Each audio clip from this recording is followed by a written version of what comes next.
যেহেতু I cap নাই, এখানে আই ক্যাপ আছে, তার মানে কি এখানে 0 আই ক্যাপ, তার মানে 0 আই ক্যাপ থেকে বিয়োগ যাবে 2 আই ক্যাপ,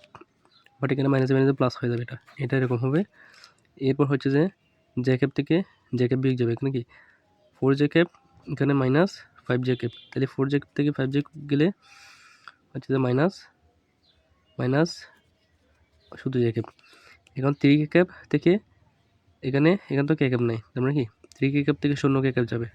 তাহলে কত প্লাস 3 ইন্টু 0টা লিখতে হবে না, এমনি কে ক্যাপ লিখতে হবে। আর এখানে হবে কি, তার মানে কি হচ্ছে এখানে 2 I cap minus J cap plus 3 K cap. এখন এটা হচ্ছে যে আর এর মান যদি এখানে বসে দিই 2 I cap minus J cap plus 3 K cap, এখন ডট গুণ করলে 4 2 8, আই ক্যাপ লিখতে হবে না, তারপর জের সাথে জে গুণ, তাহলে কি প্লাস মাইনাসে মাইনাস 3, তারপর কে তো নাই, তাহলে এখানে 0, তাহলে 0, তাহলে 8 থেকে 5 3 গেলে 5, এখানে জুল।